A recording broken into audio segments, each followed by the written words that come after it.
Party background burnout होत आहे थोडा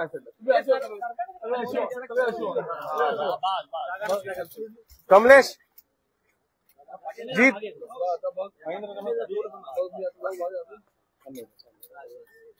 ग्लेअर काय एका बाजूला या साईडला येऊन जातो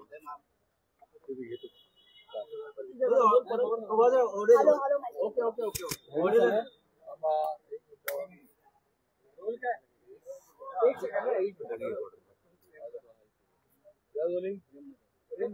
सर उद्या आपला मेळावा आहे काय नेमकं मेळावा हे मांडायचं आहे उद्या वंचित बहुजन आघाडी आयोजित संविधान सन्मान महासभा आपण आयोजित केली आहे 25 नोव्हेंबर रोजी.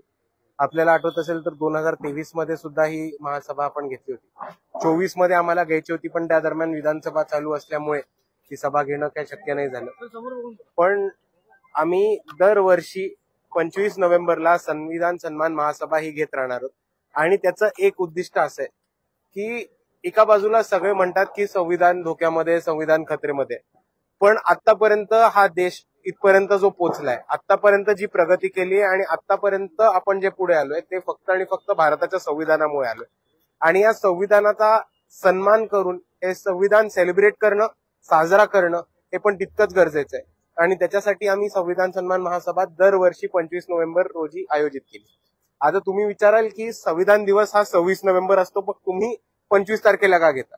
तर ह्याचं एक छोटं कारण आहे की 2 वर्ष 11 महिने आणि 17 दिवस हे कॉन्स्टिट्यूशन कमिटीला ड्राफ्ट करायला लागले होते. आणि त्याच्यानंतर जेव्हा कॉन्स्टिट्यूशनचा ड्राफ्ट हा तयार झाला होता तेव्हा 25 नोव्हेंबर रोजी बाबासाहेब आंबेडकरांनी तो ड्राफ्ट हा पुढे सादर केला होता. आणि त्याच्यानंतर त्यांचं एक खूप महत्वाचं भाषण सुद्धा झालं होतं. आणि त्या भाषणातले मुद्दे परत लोकांसमोर ठेवायला आणि संविधानाचा महत्व परत लोकांसमोर ठेवायला आम्ही हा संविधान सन्मान महासभा घेतो.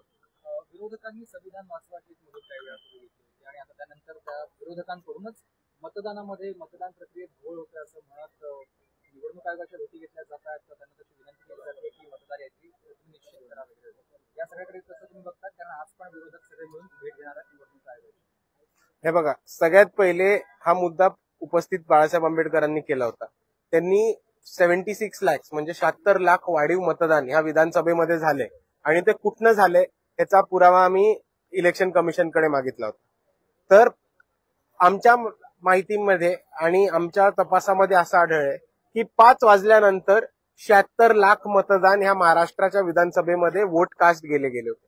आता जर जे 5 वाजल्यानंतरचे जे वोटिंग होतं तेव्हा तुम्हाला 5 वाजल्यानंतर जे वोटिंग होतं तेव्हा सगळ्यात पहिले वोटर हा आतमध्ये येतो बूथच्या, त्याचा परिसर बंद केलं जातं.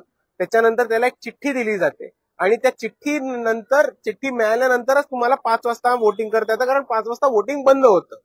आता ही चिठ्ठी देण्याचं काम हे रिटर्निंग ऑफिसरचं असतं आणि त्या चिठ्ठ्यांचं कलेक्शन करून रिटर्निंग ऑफिसरला ते परत कलेक्टरला दिवसाच्या शेवटी वोटिंग संपल्यानंतर द्यायला लागतं.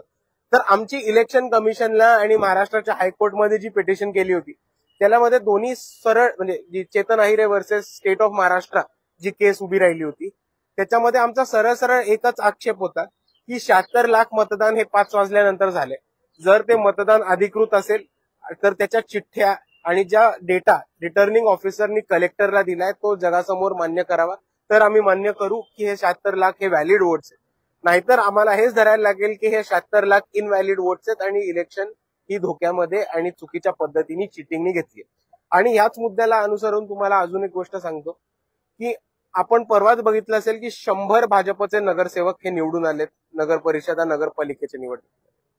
2 तारखेला वोटिंग आहे, 2 डिसेंबरला वोटिंग आहे, 3 डिसेंबरला निकाल आहे. पण 21 नोव्हेंबर रोजी भाजपचे 100 नगरसेवक निवडणुकीच्या 2 आठवडे आधी निवडून येतात. याचा अर्थच काहीतरी ढोलझपाटा असा होतो.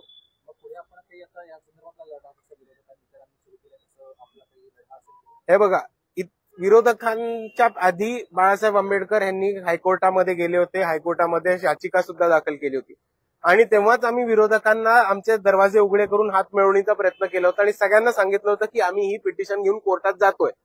हे बाळासाहेब आंबेडकरांनी ट्विट सुद्धा केलं होतं, प्रेस कॉन्फरन्स घेऊन सुद्धा सांगितलं होतं आणि इतर पक्षांना खुलं पत्र सुद्धा लिहिलं होतं. आणि त्याच्यामध्ये आम्ही असं मांडलं होतं की आम्ही हा डेटा घेऊन इलेक्शन कमिशनकडे जातोय. त्याच्यामध्ये इतर पार्टीज आल्या, इतर पार्टीजकडे जे घोटाळे तुमच्या निदर्शनात आलेत ते आम्हाला दिले, तुमचा डेटा आमच्या बरोबर शेअर केला आणि सगळ्यांनी एकत्र येऊन पिटिशन केली तर या लढ्याला ताकद मिळेल आणि सगळे पार्टीज एकत्र येऊन इलेक्शन कमिशनच्या विरोधात कोर्टामध्ये जात आहेत, त्याला एक खूप मोठं व्हॅल्यू मिळेल. पण इकडचे सगळे इतर पक्ष कोर्टामध्ये जाण्यापासून घाबरतायत का, हा मला अजून एक न उलगडलेलं कोड आहे. तर तुम्हाला असं वाटतं का निवडणूक आयोगाकडे जाण्यापेक्षा त्यांनी कोर्टात गेलं पाहिजे होतं? इलेक्शन कमिशन मॅनेज झाले, एका बाजूला ही लोक बोंबलत आहेत आणि त्याच इलेक्शन कमिशनकडे न्याय मागायला जात आहेत. ते कुठेतरी तथ्य मॅच नाही होते असं दिसतं ना तुम्हाला पण. मला शेवटचा आहे, आता महानगरपालिकांच्या निवडणुका आणि सगळ्या स्थानिक स्वराज्य संस्थांच्या निवडणुका होत आहेत. वंचित बहुजन आघाडी या सगळ्या ठिकाणी वैयक्तिक आहे. मुंबई महानगरपालिकेच्या दृष्टीने महत्वाचं माझं म्हणत आहे, मुंबई एकटी आहे की कोणासोबत युती करणार आहे? वंचित बहुजन आघाडीची भूमिका काय असणार आहे? वंचित बहुजन आघाडीची भूमिका खूप क्लिअर बाळासाहेब आंबेडकरांनी आधीच क्लिअर केली आहे की स्थानिक स्वराज्य संस्थेच्या निवडणुका आहेत, ह्या कार्यकर्त्यांच्या आणि स्थानिक लोकांच्या निवडणुका असतात आणि त्याची अख्खी रिस्पॉन्सिबिलिटी आणि अथॉरिटी म्हणजेच जबाबदारी ही स्थानिक नेत्यांवरती पक्षांनी ऑलरेडी दिलेली. तर कोणाशी युती करायची की हा निर्णय स्थानिक, आणि युती करायची का हा निर्णय स्थानिक जिल्हा कमिटी आणि शहराची कमिटी घेईल आणि मुंबईचा पण निर्णय तेच घेतील. फक्त याच्यामध्ये आमचं एक क्लिअर अंडरस्टँडिंग होतं की भाजप आणि भाजपचे मित्र पक्ष यांच्यासोबत आम्ही युती करणार नाही आणि सन्मानपूर्वक युती नाही झाली तर आम्ही त्या युतीमध्ये बसणार नाही. थँक्यू.